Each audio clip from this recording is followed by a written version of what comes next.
So I'm gonna start it off with Matthew 9:37 verses 37 and 38. Jesus says to his disciples, "The harvest is great, but the workers are few. So pray to the Lord who is in charge of the harvest. Ask him to send more workers into his fields." You want to remember this every time you start to get frustrated into why you are not married yet. This is going to affect your percentage. And I say this is because you need to be working in the field. And everybody loves that good old Bible story of Ruth and Boaz. But it is very clear she was working in the field. He owned that field. Yes, lovely story. Love it. But it is very true. You need to be working in the field before you get married, because you don't know what you're going to be doing unless you're already working it.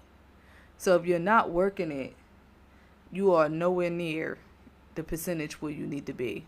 So there's you're going to start. Take a mirror, and this is a good example. Take a mirror of yourself, like just walk into the bathroom wherever you at and take a good look at yourself. And if you don't like what you see on the outside, you definitely not going to like what you going to see on the inside, because God is going to strip you down to like you a newborn baby, and he's going to start all over with you. So if you're going to any form of therapy is very, very good. You want to start somewhere. I don't care if you're doing therapy for your finances or whatever part of therapy you start at. You need to start there, because there's going to be habits that you don't realize that you have. So whatever bad habit you have a spending habit, you really need to do financial therapy. You do want to do your therapy to check your heart first, and you want to ask God to like review and give you those pointers where to start. Now he's going to do one by one with you. And you can have, if your church has, they offer the therapy where you can do it just singly by you and not make a joke or pick at you because you're single and you're asking to do marriage counseling. I don't know why most churches just, I feel like, and forgive me for being honest on this, but churches that do not offer a single person to do marriage counseling for themselves, I feel like you are being selfish, and you're lacking in what you're called to do. You cannot sit up there and not offer these sessions, but you offering it for people that's about to get married. And then you're only doing like 8 weeks or 8 sessions with them, when it maybe need to be longer than that. So for me, any church that is not offering you, if you go into your church and you go up to your pastor and say, "Do you have a class for this?" and they say no, I really, here's the start. Because if you're listening to this, this is gonna help you out. Because God got time, so you can just go back to God, and I can honestly I am a testimony for this, because I couldn't find it. It was not available to me. It was not in reach for me. People had these devotions and books, but that does not help you.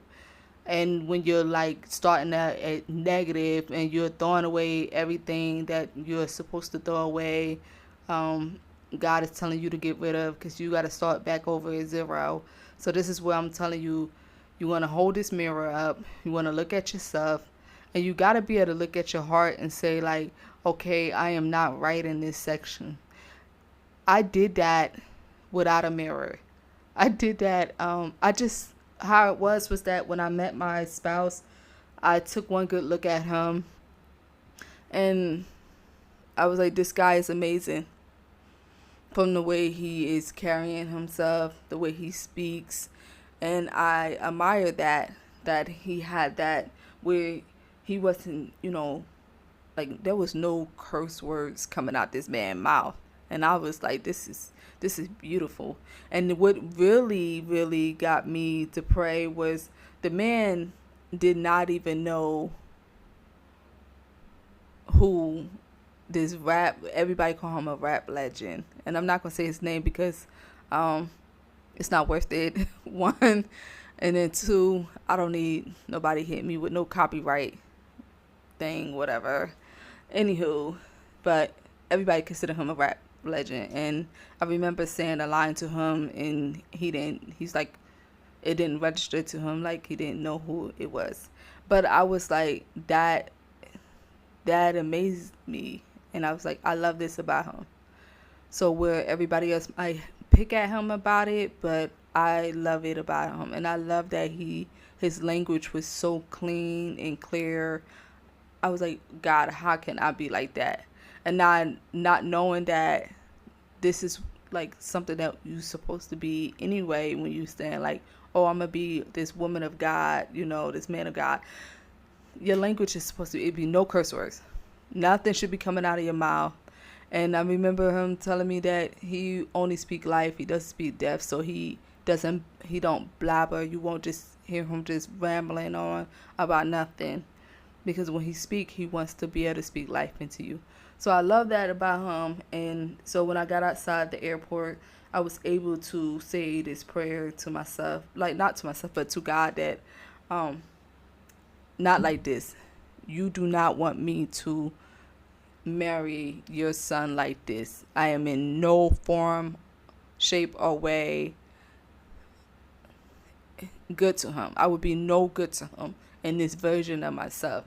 So I did this heart check without even holding up a mirror. I just looked at his son, the man that he placed in front of me, and I said, my God, he's something, and he's beautiful.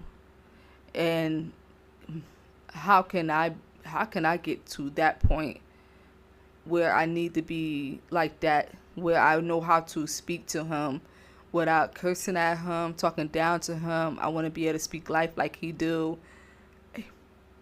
He modeled so much in front of me that I just was amazed by it. And it was on my heart, and I prayed this prayer of desire to become more like that. And that's when I just knew that I could not just up and get in the car and go with him.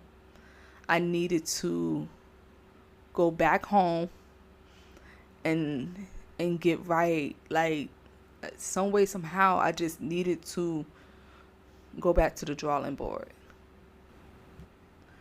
So when I went back to, by me saying that was going back to the drawing board, I picked up my Bible. I started to read. Between reading, I was praying, and then I got my journal out. I got my notebook out, and I started to jot down and write. And that was getting everything that I had on my heart. I got to see all the wicked thoughts, prayers, unhealthy prayers, and I started to write healthy prayers over my bad prayers. I started there.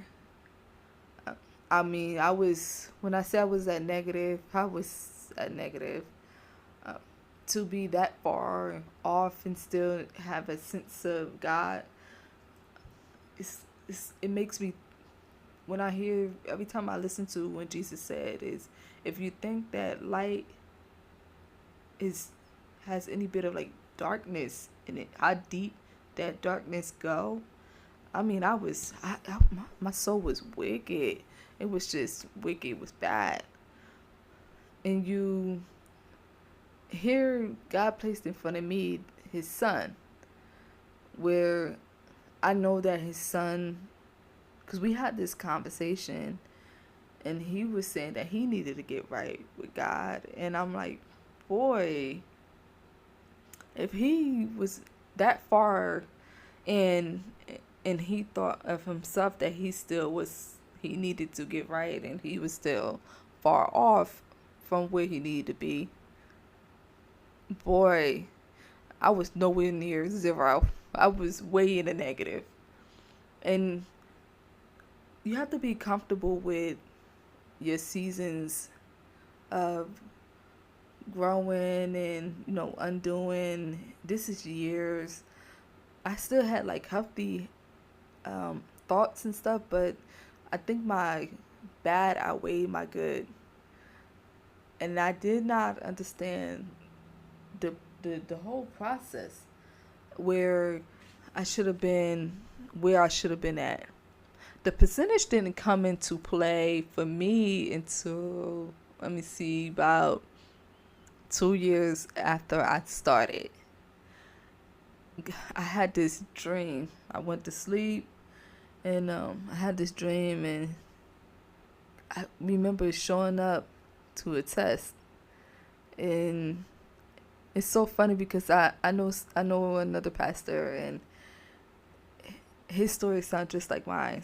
But I remember showing up to a college test, and the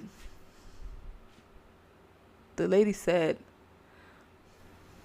write your name on this paper and you will pass your test. I wrote my name on the paper and I passed my test. And no, I didn't pass the test.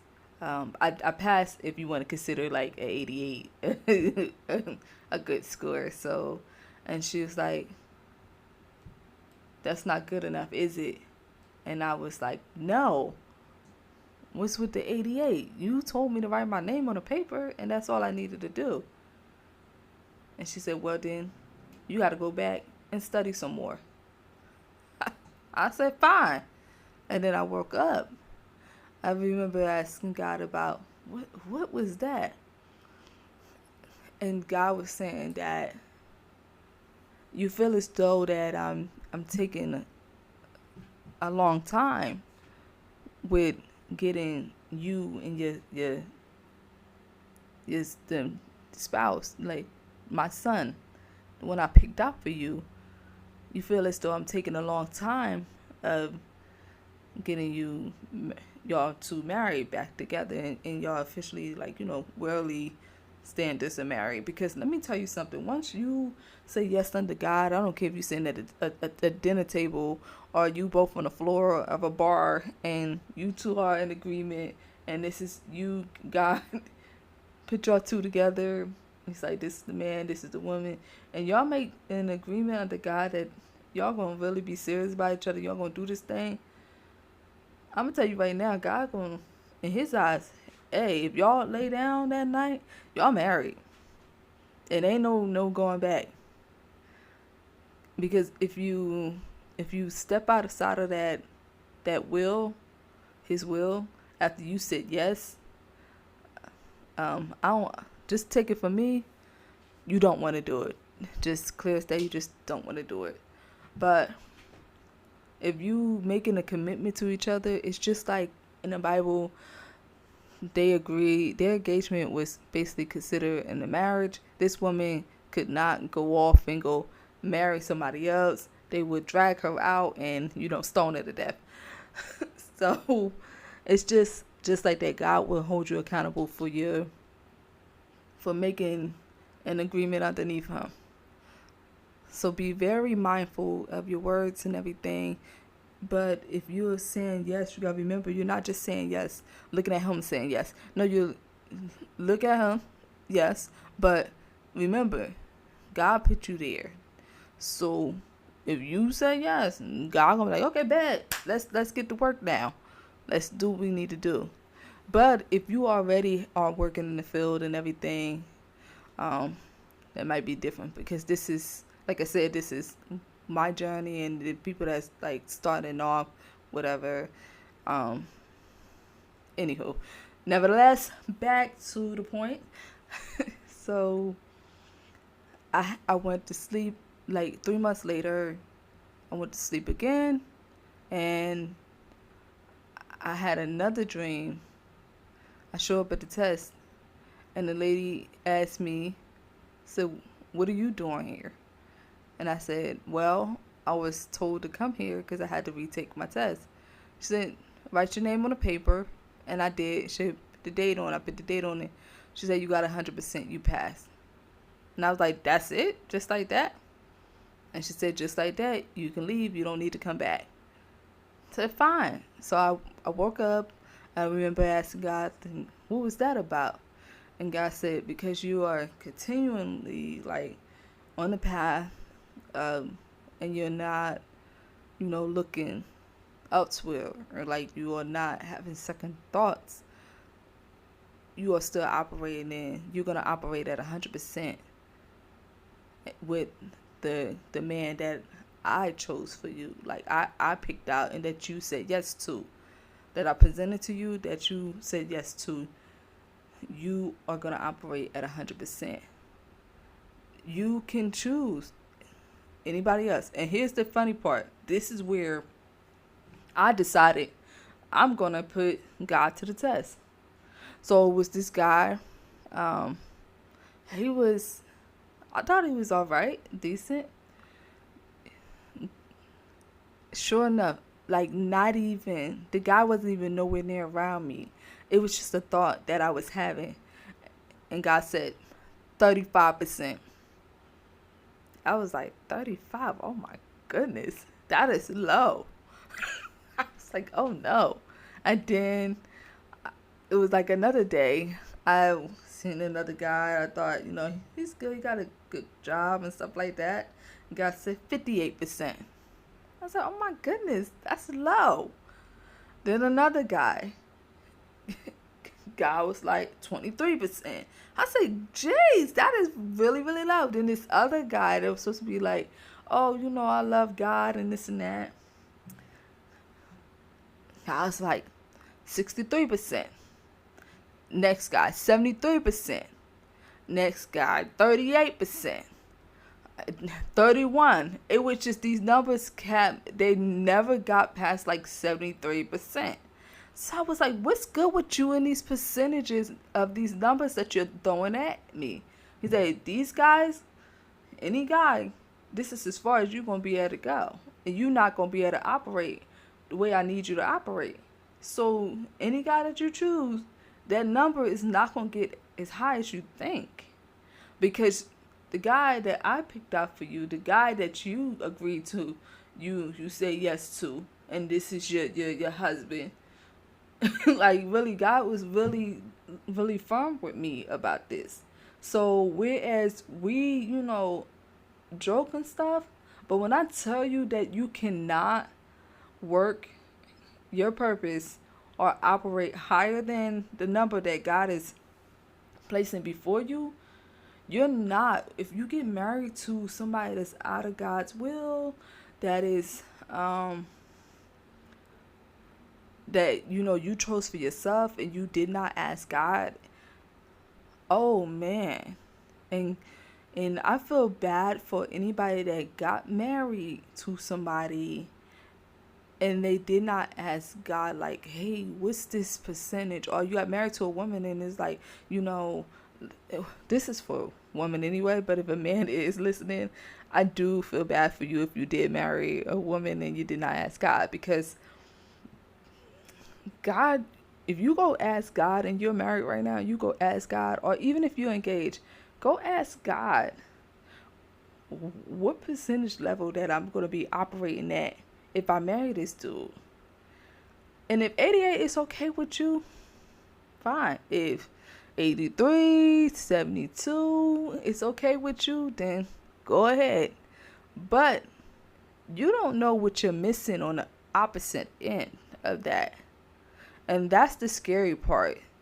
So for me, that's what got me to stop, because I had to sit down and, I did this. Don't judge me on this either, because um I wouldn't be here right now with y'all about this. I wouldn't be able to talk about it, and you would know nothing about it if I didn't do this for all my ladies out there. It's like, I'm just joking, but I I don't know why, but I just did this for about 3 weeks. Not even 3 weeks. It was like 3 weeks I did it, and then I did like 3 months of it, going back and forth.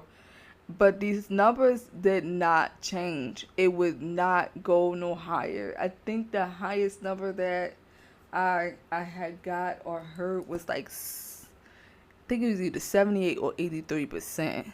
But it just wasn't good enough for me, and I was like, this is not good at all.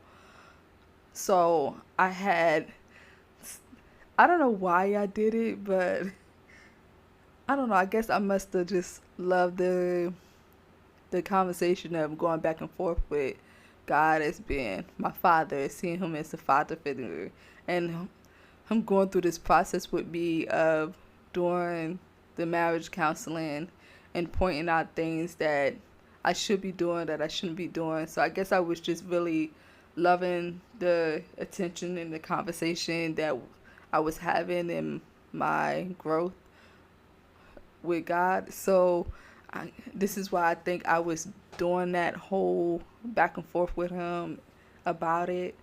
But I was glad that he did that with me, because it actually, I don't know, gave me some sort of distraction before, me.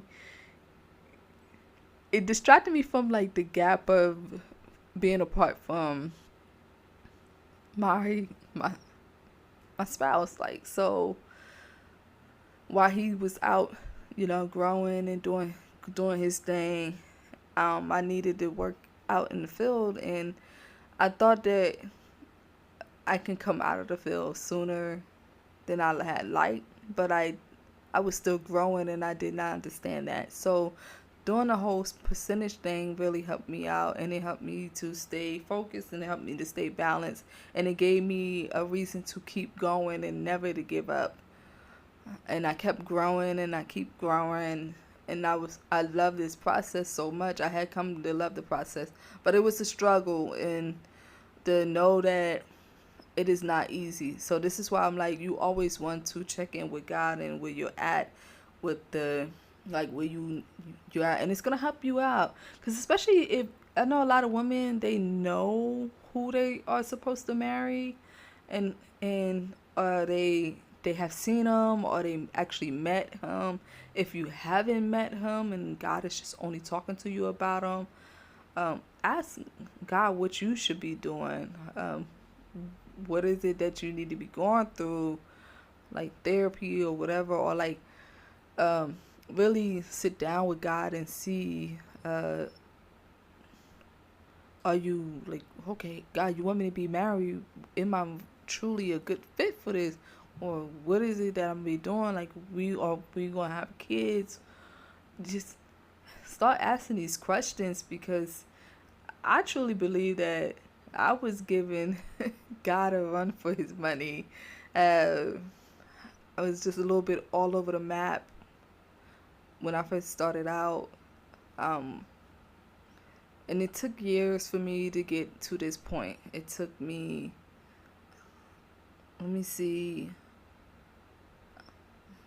it took me years. I'm not gonna lie to you. So when God started talking to me about marriage, I want to say 10 years to get to this point, because I was still living any way that I wanted to live before, while I was going through like my therapy and everything. So it was really steps that I needed to go through before God even allowed me to meet my spouse, like the man that he wanted me to say yes to his will.